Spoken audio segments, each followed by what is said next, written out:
श्री स्वामी समर्थ. आज आपण जाणून घेणार आहोत मकर संक्रांती 2026ची माहिती. मकर संक्रांतीच्या दिवशी भगवान सूर्य मकर राशीत प्रवेश करतात आणि आपले पुत्र शनी महाराज यांना ते भेटायला जातात, अशी आख्यायिका आहे. मकर संक्रांतीपासून उत्तरायण सुरू होतं, म्हणजेच देवाचा दिवस सुरू होतो. या मकर संक्रांतीच्या दिवसापासून सूर्याचं उत्तरायण सुरू होतं आणि याच उत्तरायणाच्या काळात अतिशय शुभ मानला जातो. आपल्या जीवनातील अंधकार नष्ट करणारा असा हा दिवस आहे. त्यामुळे मकर संक्रांतीच्या पुण्यकाळात जप, तप, दान अवश्य करावीत.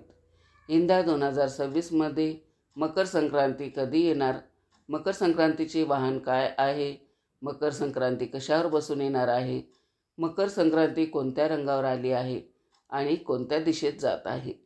पुण्यकाळ कोणता? मकर संक्रांतीचे संपूर्ण फळ, नक्षत्र कोणते? या दिवशी कोणते दान करावे? ही सगळी माहिती आपण या व्हिडिओमध्ये जाणून घेणार आहोत. आपल्या हिंदू धर्मामध्ये मकर संक्रांतीला फार महत्त्व आहे. जेव्हा सूर्य मकर राशीत प्रवेश करतो त्या शुभ योगाला मकर संक्रांत असं म्हणतात. तर मकर संक्रांत हा सण आपण अगदी आनंदाने साजरा करतो. मकर संक्रांत हा सण नेहमी आपण पाहत आलोय की तो 14 जानेवारीला किंवा 15 असं क्वचित घडत असतं. 14 जानेवारी 2026 रोजी संक्रांत आली आहे. खूप दिवसानंतर असा योग आला आहे की याच दिवशी षष्ठीला एकादशी देखील आहे. अतिशय शुभ अशी तिथीही आहे. एकादशी आणि मकर संक्रांती एकत्रित आपण साजरी करणार आहोत. शके 1947 पौष कृष्ण 11 बुधवारी 14 जानेवारी 2026 रोजी दुपारी ठीक 3:06 सूर्य मकर राशीत प्रवेश करतो. संक्रांतीचा पुण्यकाळ कधी आहे? तर 14 जानेवारी रोजी दुपारी 3:06 पासून सूर्यास्तापर्यंत, म्हणजेच 6:20 या पुण्यकाळात आपण काय करायचं? तर महिलांनी वाण वसा करून घ्यावा, वाण द्यावं, दान आपण करू शकता, जप तप करू शकता. आता यावर्षी मकर संक्रांत कशावर बसून आली? वस्तू कोणत्या परिधान केलेल्या आहेत आणि संक्रांतीने ज्या वस्तू परिधान केलेल्या आहेत त्या वस्तू आपल्याला वर्ज्य करायच्या असतात. तर यावर्षी सूर्याचे मकर संक्रमण कारणावर होत असल्याने वाहन वाघ असून उपवाहन घोडा आहे. तिने पिवळे वस्त्र परिधान केले असून हातामध्ये गदा घेतली आहे. केशराचा टिळा लावलेला आहे. वयाने कुमारी असून बसलेली आहे. वासाकरता जाईचे फूल घेतलेले आहे. पायस भक्षण करीत आहे. बघा, पायस म्हणजे खीर, म्हणजेच या दिवशी दूध किंवा दुधाचे जे पदार्थ ते शक्यतो खाणं टाळावं. सर्प जातीची आहे. भूषणार्थ मोती धारण केली आहे. वार, नाव व नक्षत्र अनुराधा आहे. वार नाव मंदाकिनी आहे. ती पूर्वेकडून पश्चिमेस जात आहे व वायव्य दिशेस पाहत आहे. संक्रांतीचे फळ.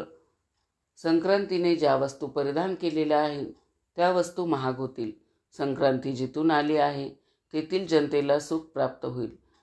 पर्व काळामध्ये द्यावयाचे दान. नवे भांडे, गायला घास, अन्न, तीळपात्र, गूळ, तीळ, सोने, भूमी, गाय, वस्त्र, घोडा इत्यादी यथाशक्ती दाने द्यावीत.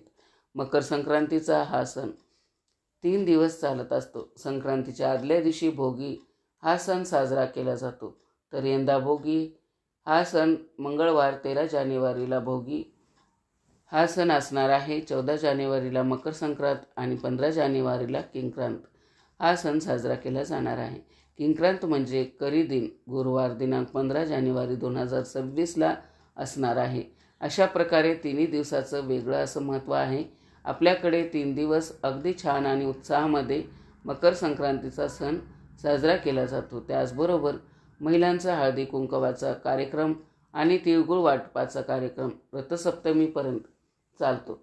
तर अशा प्रकारे तिळगुळ घ्या, गोडगोड बोला असं म्हणून तिळगुळ देऊन हा सण साजरा केला जातो. बघा, बाजारभावावर ज्योतिषशास्त्रानुसार सोनं, चांदी, डाळी, तांदूळ याच्या दरामध्ये वाढ होण्याची शक्यता आहे, अशी चिन्ह ज्योतिषशास्त्र सांगते. संक्रांतीच्या काळामध्ये दानधर्माला फार महत्त्व आहे. तर या पर्व काळामध्ये वस्त्रदान करावं, भांड्याचं दान करावं, अन्नदान करावं, फळे दान करावी आणि गायसुद्धा दान करावी. नवीन भांडे आपण देऊ शकतात. तीळ पात्र देऊ शकता. ब्राह्मणाला किंवा याचकांना दान करत असताना आपण अन्न देऊ शकता. गूळ, तीळ, वस्त्र, गोग्रास अवश्य द्या.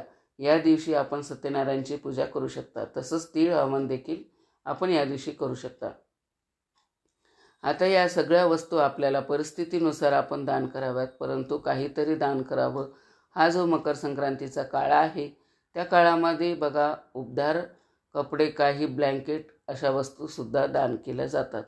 आपापल्या ऐपतीप्रमाणे आपण नक्की दान करावं.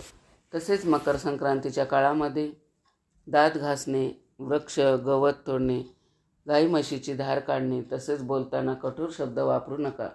विचार करून बोला. तामसिक पदार्थ खाऊ नका. ब्रह्मचर्य पाळा. या सगळ्या गोष्टी वर्ज्य करायच्या आहेत. आता मकर संक्रांतीच्या काळात पवित्र नद्यामध्ये स्नान करण्याला फार महत्त्व आहे. आणि सगळ्यात महत्त्वाचं, मकर संक्रांतीच्या काळामध्ये सूर्य हा धनु राशीतून मकर राशीत प्रवेश करतो, ज्याला सूर्याचं उत्तरायण सुरू झालं असं म्हणतात. आणि या काळामध्ये दिवस मोठा आणि रात्र लहान असते. दानधर्मासाठी हा काळ अतिशय शुभ मानला जातो. बघा, मकर संक्रांत ही संक्रांतीच्या दिवसापासून ते रथसप्तमीपर्यंत साजरी केली जाते. संक्रांतीच्या ज्या वस्तू परिधान केलेल्या आहेत त्या वस्तू आपण वर्ज्य करायच्या असतात. आणि यावर्षी संक्रांतीने पिवळं वस्त्र परिधान केलेलं आहे, त्यामुळे पिवळी साडी प्रत्येक सुवासिनी महिलेने ही साडी वर्ज्य करायची आहे, म्हणजेच घालायची नाही. पिवळ्या बांगड्या किंवा पिवळ्या फुलांचा गजरा अजिबात घालायचा नाही. आता आपण जाणून घेणार आहोत की या दिवशी कोणकोणते धार्मिक उपाय करायचे आहेत. या दिवशी धार्मिक उपाय: सकाळी तीळ मिश्रित पाण्याने स्नान करून सूर्याला अर्घ्य द्यावे. त्यात काळे तीळ टाकावेत. याने पितृदोष दूर होतो. लक्ष्मी प्राप्तीसाठी कवड्या आणाव्यात. कवड्यांना दुधाने स्नान घालावे. एका वाटीत हळद कुंकू कवड्या ठेवाव्यात. तिळाच्या तेलाचा दिवा लावून पूजन करावे. मुख्य दरवाजासमोर तुपाचा दिवा लावावा. तसेच तुळशीला तुपाचा दिवा लावावा. पूजनानंतर या कवड्या तिजोरीमध्ये ठेवाव्यात. इथे एक गोष्ट आवर्जून महत्त्वाची तुमच्याबरोबर शेअर करत आहे. बघा, यावर्षी 2 पंचांगात वेगवेगळी माहिती आहे. चिंतामणी पंचांगाच्या आधारे जर माहिती पाहिली तर दोन्ही पंचांगातली माहिती सेम आहे. आणि फक्त चिंतामणी पंचांगामध्ये काळा रंग वर्ज्य सांगितला आहे. आणि आपल्या कॅलेंडरमध्ये तसेच दुसऱ्या पंचांगात पिवळा रंग वर्ज्य सांगितला आहे. तसे पाहिले तर गेल्या वर्षी देखील पिवळा रंगच वर्ष होता. तर अशा पद्धतीने यावर्षीची मकर संक्रांतीला या शुभ तिथीचा आपण सदुपयोग करा. या दिवशी भगवान सूर्याची, भगवान विष्णूची सेवा करा. आपल्या जीवनातील अंधकार नष्ट होईल. आपल्या जीवनामध्ये सकारात्मकता येईल. तर हा महत्त्वाचा व्हिडिओ तुमच्यासोबत शेअर करायचा होता. व्हिडिओ आवडला तर व्हिडिओला नक्की लाईक करा, शेअर करा आणि चॅनलवरती जर नवीन असाल तर चॅनलला सबस्क्राईब करा. शेवटपर्यंत माझा व्हिडिओ ऐकला त्याबद्दल आपल्या सर्वांचे मनापासून आभार. श्री स्वामी समर्थ.